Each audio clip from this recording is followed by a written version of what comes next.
আজকে আমরা চলে গেছিলাম নলদা ফকিরাত বাগেরহাটের একটি পুরাতন ঐতিহ্যবাহী জমিদার বাড়ি দেখতে। অনেকদিন যাবৎ পূর্বপুরুষের মুখে শুনেছি, বাপদাদার মুখে শুনেছি যে এখানে জমিদাররা বসবাস করতো এককালে। যুগের পরিবর্তনে তারাও আজ দেশ ছেড়ে চলে যেতে হয়েছে। এখন পড়ে আছে তাদের এই স্মৃতিস্বরূপ দালান কোঠা, ভাঙাচোরা বাড়ি। যদিও ভাঙাচোরা, তারপরেও এর ভিতরে অনেক জিনিস এখনো অক্ষত অবস্থায় আছে, যা বর্তমান যুগ জামানার সাথে অনেকটা আলাদা হিসেবে রয়ে গেছে। যেমন এখানের এই ইটগুলো অন্তত কম হলেও প্রায় 250 বছর আগের তৈরি এগুলা, কিন্তু এখনো অক্ষত অবস্থায় আছে। তো আমরা একটু ভিতরে ঢুকে দেখার চেষ্টা করলাম যে চারিদিকের অবস্থা কেমন। তো এখানে শুনেছিলাম একটা সিঁড়িও আছে, তো আমরা একটু ছাদে যাওয়ার চেষ্টা করবো, গিয়ে একটু দেখার চেষ্টা করবো যে এখন ওপরটা কেমন আছে, এটা কি আদৌ মজবুত আছে কি না। চলেন আমরা একটু ছাদে যাই। এখানে সিঁড়িতে উঠতেই লক্ষ্য করলাম কিছু কিছু ইট এখান থেকে চুরি করে নিয়ে যাওয়া হয়েছে।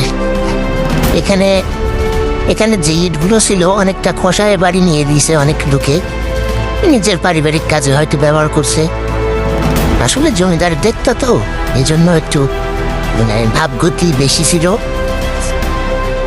একটু পাওয়ারফুল লাগে নিজেদের, এই জন্য খসায় খসায় বাড়ি নিয়ে গেছে। তো এখানে আমাদের ক্যামেরাম্যান উঠতেছিল, আমি ক্যামেরা ধরেছিলাম। তো আমরা একটু উঠে দেখার চেষ্টা করলাম যে উপরে সম্পূর্ণ এরিয়াটা গাছপালায় ভরে গেছে। আসলে যত্ন না করলে যা হয়। এখন চারিদিকের পরিবেশটা খুবই সুন্দর। গ্রামে একটু হেঁটে দেখবো যে চারিদিকে কেমন শক্ত আছে কি না, খুশে পড়ে যায়, ভেঙে পড়ে যায়, সেটা দেখার চেষ্টা করতেছিলাম। দেখলাম যে না, সবকিছুই ঠিকঠাক আছে। আমার ধারণা ভুল ছিল। পূর্বপুরুষদের তৈরি তো, তাদের জমিদাররা তৈরি করছিল, তারা তো আর খারাপভাবে তৈরি করবে না। তো যাক, আমাদের দেখা শেষ হলো, এখন আমরা নিচের দিকে যাওয়ার চেষ্টা করতেছি। তো আমরা এখন সিঁড়িটা বেয়ে নিচে যাওয়ার চেষ্টা করতেছি।